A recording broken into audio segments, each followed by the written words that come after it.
Hezbollah ने सबसे बड़ी धमकी अमेरिका को दे दी है। हिजबुल्लाह ने कहा है कि फिलिस्तीन को यूक्रेन मत समझना। इस जंग में अगर अमेरिका कूदा और बीच में आया तो याद रखना, इस पूरे मिडिल ईस्ट में अमेरिका की जहां जहां सेना है सब निशाने पर होगी। दोस्तों, हिजबुल्लाह कोई छोटा मोटा नहीं है। हिजबुल्लाह संगठन से टकराना तो खुद इजराइल भी नहीं चाहता।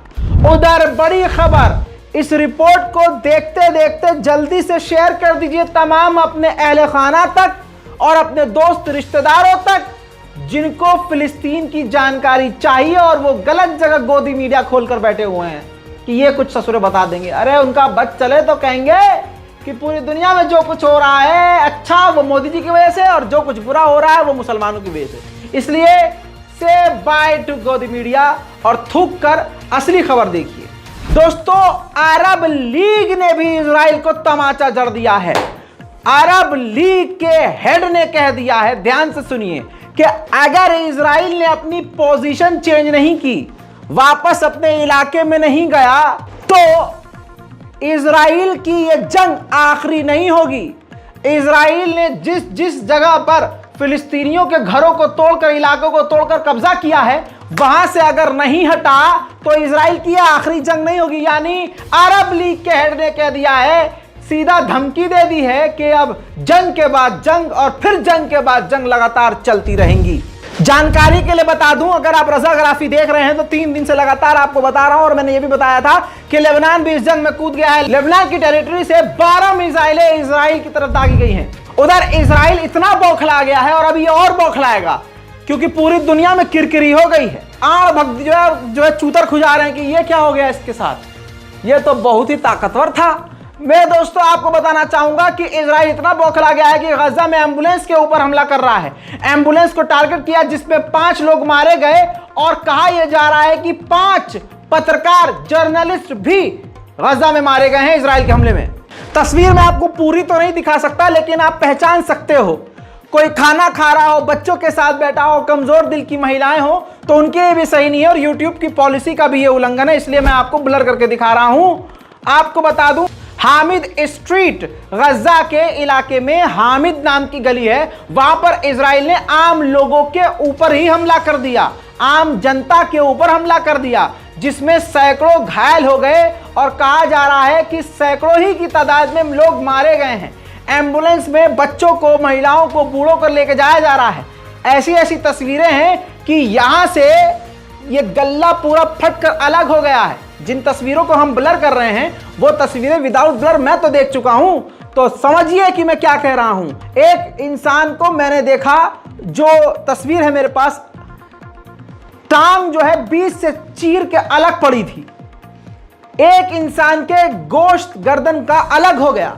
यानी गजा के इलाके में चारों तरफ जमीन पर लाशों के टुकड़े, लाशें नहीं, लाशों के टुकड़े बिखरे हैं। उधर इजराइल ने कहा है कि गजा के आसपास के इलाके में जो हमास और फिलिस्तीन के लड़ाके थे, हमने उनको खदेड़ दिया है और तमाम टेरिटरी हमारे पास वापस आ गई है। साथ में इजराइल ने बताया है कि अल कस्साम ब्रिगेड को लगभग हमने आधा मार कर खत्म कर दिया है। लेकिन इजराइल कुछ भी कहता रहे, कुछ भी करता रहे, यहूदी अपना घर छोड़कर भाग रहे हैं। आहा, ये देखिए, नीली जर्सी और जैकेट में जो शख्स नजर आ रहा है, इजराइल का पूर्व मिनिस्टर है बराक, जो इजराइल छोड़कर फरार हो रहा है। भैया, रूस ने करी है बिल्कुल साफ सुथरी बात। रूस ने कहा है कि इस जंग का सॉल्यूशन है 2 स्टेट सॉल्यूशन। फिर इसके बाद अमेरिका को कान पकड़कर रगड़ दिया है। रशिया ने कहा है कि अमेरिका इस बीच में, इन लोगों के बीच में इंटरफेयर ना करे। दोस्तों, इजराइल की तरफ से बार बार मना किया जा रहा है। किस बात के लिए? जो हमास ने ऑफर रखा है कतर के जरिए। जी हां, कतर के जरिए ऑफर यह रखा है हमास ने कि आप हमारी तमाम फिलिस्तीनी महिला कैदियों को छोड़िए, हम आपकी तमाम महिला यहूदियों को छोड़ेंगे। इजराइल ने मना कर दिया। आपको एक बड़ी जानकारी यहां देना चाहूंगा, इजिप्ट जो हमेशा से नॉर्मलाइजेशन करवाता था, हमेशा से इजराइल और फिलिस्तीन की जंग रुकवाता था, इस बार कहानी उल्टी हो गई है। इजिप्ट पीछे हट गया है। इजिप्ट इन दोनों के मैटर में बोल नहीं रहा है। मैंने जैसा कल कहा कि पूरा का पूरा इजराइल गाजा मिटा दे, वो बात दूसरी है, लेकिन इजराइल के इतिहास में पूरी कहानी अब पलट कर लिखी जाएगी कि मुट्ठी भर चंद हमास के लड़ाकों ने इजराइल की रेल बना दी थी। तो सोचिए, मुस्लिम देशों के कुछ सेना हिम्मत वाली हमास जैसी बनकर इकट्ठा होकर इजराइल का क्या हाल करेगी। आप देखिए एक और इजराइल का बड़ा नुकसान, इजराइल की नेवी चीफ का एक सीनियर अधिकारी हमास के हमलों में मारा गया है। उधर एक बात फिर से बोलूंगा, इजराइल ने अपने मुंह से माना है कि हमारी इंटेलिजेंस तो फेल हुई है, लेकिन आपको यह भी मैं बता रहा हूं कि इजराइल के एयर डिफेंस सिस्टम भी फेल हो रहे हैं।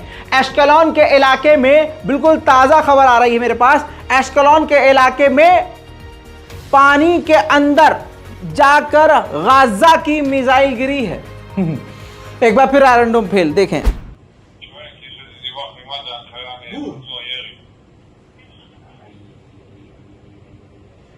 हमास के पास मिसाइलों की कोई कमी नहीं है। हमास ने ये देखिए भारी भरकम हथियारों के साथ, लंबी मिसाइलों के साथ, लॉन्ग रेंज की मिसाइलों को साथ दागने का वीडियो जारी किया है। 3 वीडियो के अपडेट दे चुका हूं। उससे पहले मैंने इस हमले के बारे में बताया था कि हमास ने लॉन्ग रेंज की मिसाइल इस्तेमाल करके इजराइल के 100 किलोमीटर के अंदर तक हमला किया है। साबित कर रहा हूं, जुड़े रहिए। रज़ाग्राफी चैनल को सब्सक्राइब कर लीजिए ताकि आपको पुख्ता जानकारी, सटीक जानकारी मिलती रहे। और याद रखिएगा, एक रज़ाग्राफी तमाम गोदी मीडिया पर भारी पड़ेगा अगर आप मेरा साथ देंगे। यूएन ने बड़ी जानकारी दी है। यूएन ने कहा है 1 लाख से ज्यादा, 1,30,35,000 से ज्यादा फिलिस्तीन के लोगों ने गजा को छोड़ दिया है, क्योंकि नेतन्याहू ने धमकी दी थी कि पूरे के पूरे गजा को मिटा देंगे, गजा में रहने वाले लोग गजा छोड़ दें। दोस्तों, उधर गजा और गजा स्ट्रिप पर बड़ी तबाही हुई है इजराइल के खौफनाक हमलों के बाद। आइए उस पर भी नजर रखते हैं ताकि आप नमाजों में दुआ कर सकें।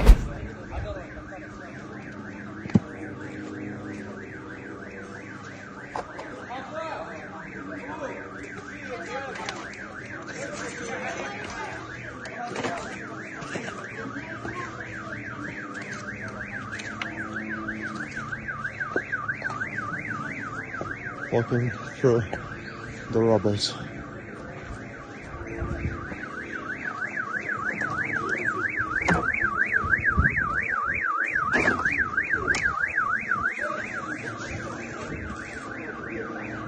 ऐसे हमलों के बाद, ऐसी तबाही के बाद आपको एक फैक्ट बताता हूं।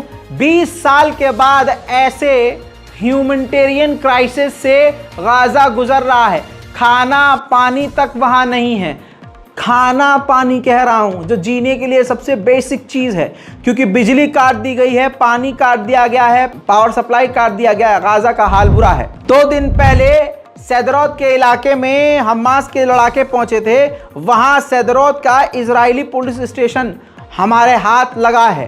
पूरी तरह से वो पुलिस स्टेशन तबाह हो गया। इससे नजर आता है कि हमास कितनी ताकत रखता है। देखें। חברי הקבוצה היקרים, שולח לכם דרישת שלום משדרות, מה שנשאר מתחנת המשטרה של שדרות. אל תקשיבו לכל מה שאומרים, ואל תתפתו לפייק ניוז. אנחנו מחזירים מלחמה סעורה, ואנחנו בסוף ננצח. דש, ותשמרו על עצמכם. दोस्तों, बिल्कुल ताजा जानकारी आ रही है मेरे पास। इजराइल के अशदोद में अभी कुछ देर पहले, अशदोद बड़ा शहर है, मिसाइल गिरी है। देखिए,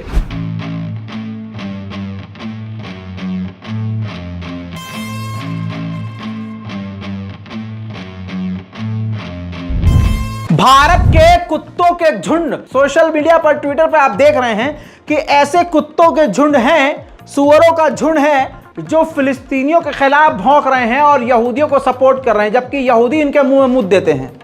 आइए महात्मा गांधी का बयान आपको बताता हूं। महात्मा गांधी ने कहा था कि फिलिस्तीन उसी तरह से अरबों का है जिस तरह से इंग्लैंड अंग्रेजों का है या फ्रांस फ्रांसीसियों का। ये हमारे मोहनदास करमचंद गांधी यानी हमारे महात्मा गांधी ने कहा था।